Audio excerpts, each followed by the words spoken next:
Welcome to week 95, part two, count it, week 95 of Shark Sports Radio.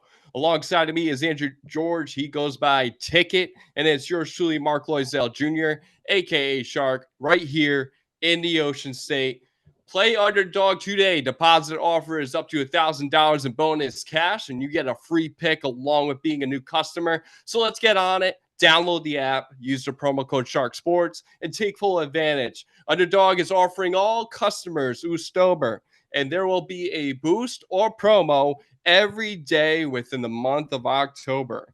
So tonight, as Ticket and myself get ready to tip off the 2024-2025 NBA season this coming Tuesday, we got a surprise for you. We are honored and joined by the author of the New York Times bestseller, The Jordan Rules, which you can purchase on Barnes & Noble and Amazon and just about anywhere online. He also has been a columnist for the Sporting News, ESPN.com, NBC.com, and many others. He currently writes for Bulls.com. It's Sam Smith. Sam, thank you for joining us. How are you? Thank you, Sam. Okay. All right. That was a very exciting intro. I like that. Oh, absolutely. How's everything in Chicago? It's amazingly warm. Global warming is working out okay because we've got very mild fall weather, which we never do. It's usually snowing by now. So, we're in favor of global warming, as it turns out. Yeah, that makes sense. But we're glad to have you make this happen. Sam, you covered Michael Jordan for his entire career with the Chicago Bulls. There were so many legendary moments, performances, championship runs, that made Jordan extremely special and the greatest of all time. But from your perspective, why was Jordan so special? It probably was this incredible maniacal competitiveness.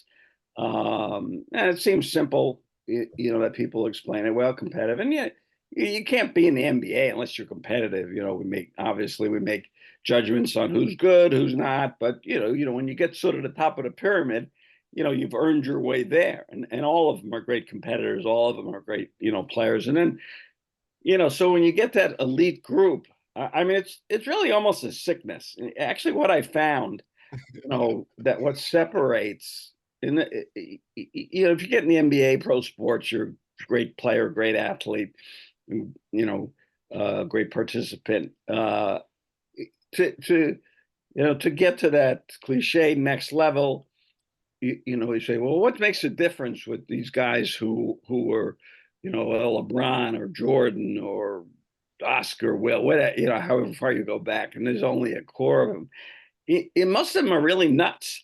That they're abnormal, in which they behave in the sense that I don't mean, aberrant behavior. I mean, like Jordan, these guys want to beat you and humiliate you, and then kind of dance on your grave kind of thing. Stuff others of us would say, well, that's enough.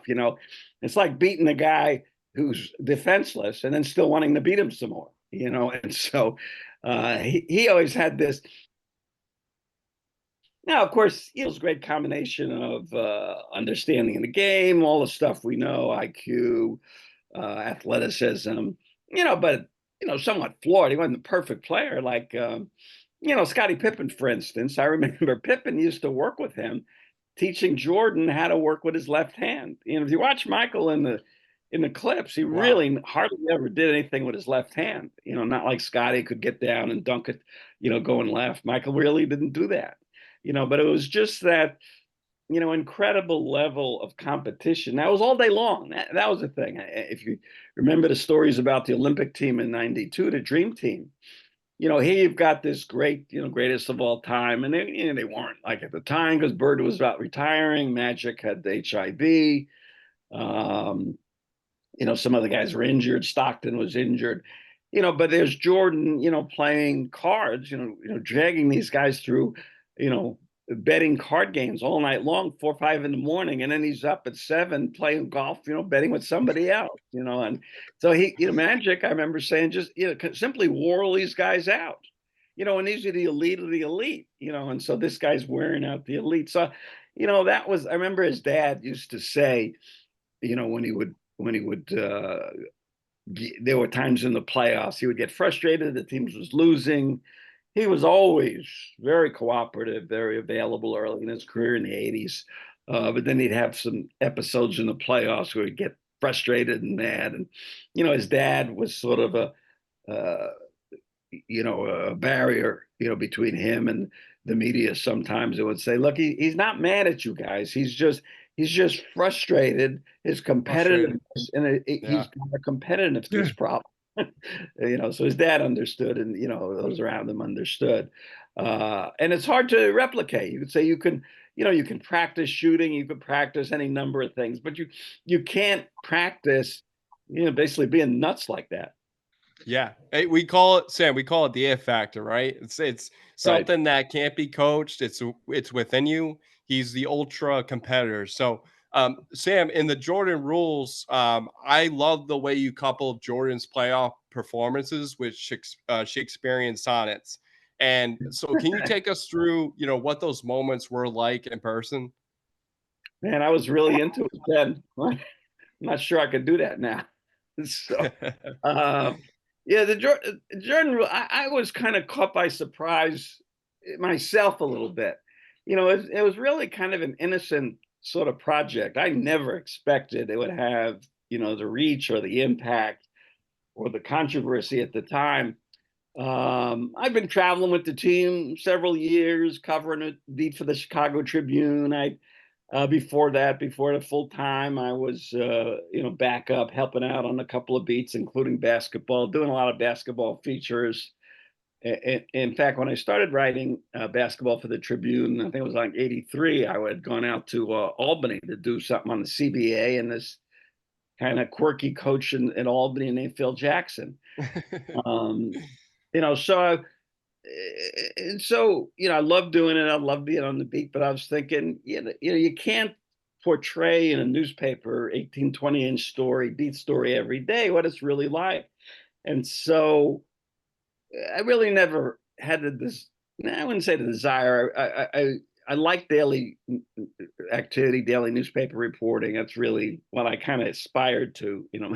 My goal wasn't Hemingway-esque or Shakespearean as I delved into at the time. And that was my first book, so I was probably doing stuff, just to see how it would work out. So I thought, well, like famous people wrote books, Hemingway or whatever, and I thought, well, now I'm around, traveling, covering, meeting a lot of these people. And I said, well, that guy wrote a book. He's not very smart. If that guy can write a book, I can write a book. So I thought, well, I'll just kind of write like a diary, so behind the scenes, sort of tell, what the Wizards like behind the curtain. And not necessarily Jordan, just the team, because fans are always wanting to know, like you guys want to know, what's it really like? What Yeah. this guy say to that guy? They're talking in the huddle when they're on the court yelling, whatever, and I'm not only sitting up in the first row of the games, but back then, they're not traveling in charters, they're not staying in luxury hotels, so I'm with them all the time. And so, there's a line, I had a line of myself that, I wasn't going to write personal stuff, nothing that would endanger somebody's relationship with their family or their job, but a basketball book about what is behind the scenes, just traveling with a team over a year.